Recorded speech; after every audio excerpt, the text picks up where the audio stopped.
Hi, and welcome to this Freedom Matters conversation. I'm your host, Jay Hobbs, and I'm here with Tyson Langhofer from Alliance Defending Freedom. Tyson runs our Center for Academic Freedom, and we were talking last time about Maggie DeJong, and we covered really her case and what went on at her campus and how ADF has been involved in that. We've talked about the effect on Maggie, obviously, and talked about the effect on others going into that field. And that's one of the main reasons that Maggie agreed, and we're moving forward with a lawsuit to make sure that this doesn't happen to another student on that campus again. We're recording this in late August.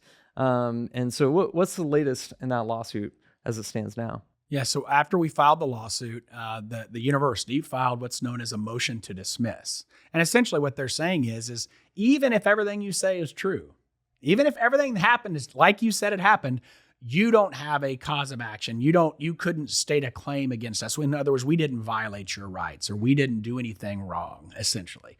And so they filed that motion to dismiss. We just filed our reply earlier this week. And so we're waiting for the court to either set a hearing or rule on that motion. What we hope is that the court denies the motion and that Maggie is given her day in court. Because ultimately it doesn't, yes, the university removed the no contact orders. After about a month of being under this, they removed them. But here's the bottom line. Her rights were violated for over a month. She was not able to go on campus and go into these classes and interact in the way that every other student was. She'll never get that back. She never gets that time back. The classes she didn't interact in, she didn't communicate, the viewpoints that she wasn't able to express, she can't get that back. And what university administrators need to know is that there's a cost to that, right? And that these rights are important. They're our most important rights. It's the First Amendment for a reason, right? Our founders said, hey, these are some of the most important rights. We want these protected to the utmost. Yeah, and in Maggie's case, this doesn't really play into the legal side of this, but this is her last semester on campus, so she's going through all this. It was a very difficult thing and caused her a lot of stress and anxiety, and that never should happen, right? As therapists, they should be taught that you're going to run into a lot of different people with a lot of different worldviews, a lot of different experiences, and how do we interact together in order to do that in a way that builds people up and that builds community. And let's talk about the things that we share in common.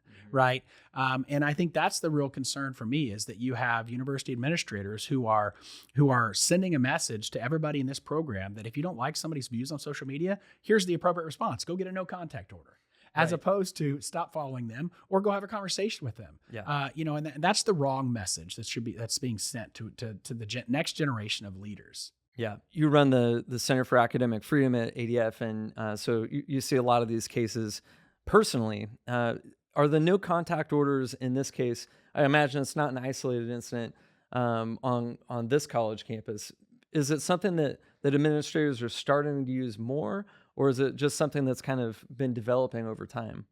We are seeing a rise, unfortunately, in this type of censorship. Essentially, that's what it is. They're censoring views through these no contact orders, and it's coming from Title IX offices. Title IX has a provision which says that they can engage in supportive measures. It sounds great, right? Supportive measures, right? The more we can support. They've ceded this authority, this role to the students. And essentially they're saying if a student requests it, we must give it. And again, that's the wrong message because they should be saying, look, there are rules in place. The Constitution protects speech. If this is pure speech, and that's what we're talking about. After when they gave us their investigation, it was all protected speech. They're not claiming that there was no protected speech. There's no dispute on the facts here. They're just saying that they had the right to do that and that this was the appropriate response. And we're saying it wasn't. And I think most people in America would agree. The appropriate response to when somebody expresses a viewpoint that you don't like is not go get the police to issue a restraining order. Their appropriate response is say, I disagree, or hey, you know what? I don't really want to talk about this anymore. Okay, I'm good with that. Right. But that rise of that increase is really concerning. And I think we need to send a message. And I think the people of America need to send a message that we don't want the government, interfering in solely disagreements Yeah. over important public policy. That's how we actually get to a good policy. Is we have these disagreements, we have these discussions, we have these debates, and then we end up ultimately in what is a good policy. I think one of the questions as a viewer that a viewer might have is, hey, I'm a parent, grandparent, potential student of someone in college, grad school. What are these students and their families, and particularly the students, so what do they need to be thinking about going into this next semester, going into maybe a new course of study at a university? Yeah, I mean, I think what my encouragement to students, parents, grandparents that are looking at this, embarking on this new adventure is a couple things. One, understand that you're going to hear views you don't like, and that's okay, right? That's okay. And if you hear views you don't like, or you disagree with, don't be afraid to engage in a conversation with that and to say, hey, that's an interesting viewpoint. Here's my experience. Here's kind of what I'm coming from. What do you think about that? Right? And let's engage in that. The other thing that's important, especially for Christians, is to understand that your viewpoint, it is a minority viewpoint in general on most college campuses, but it's an important viewpoint. And here's why.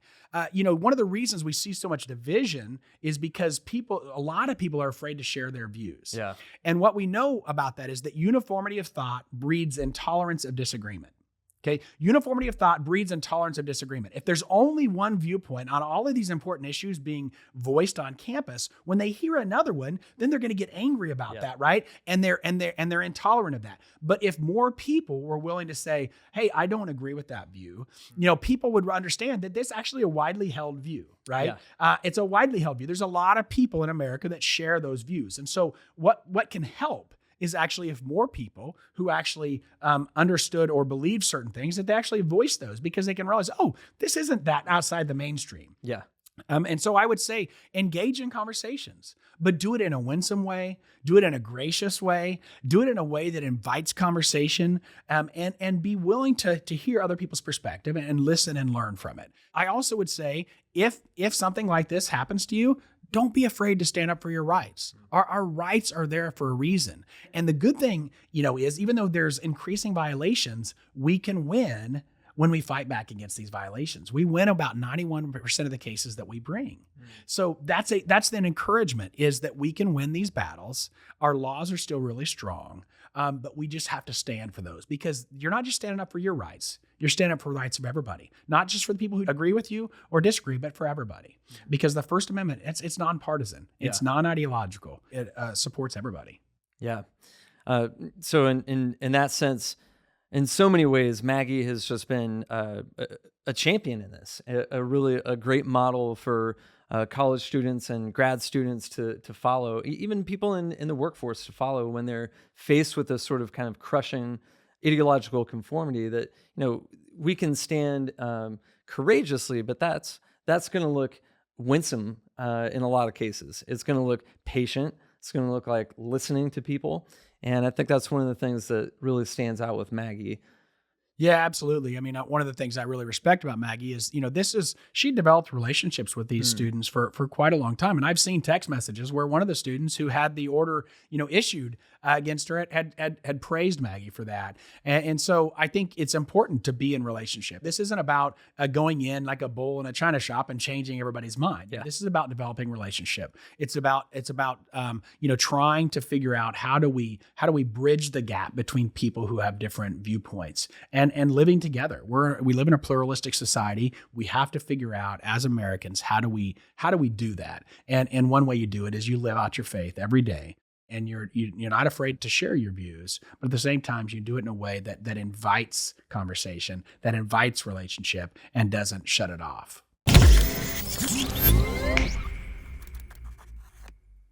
Hey guys, thanks for watching this video. Before you leave, click like on the video, click subscribe on the channel, and make sure you click that notification bell so you never miss an episode. We'll see you next time.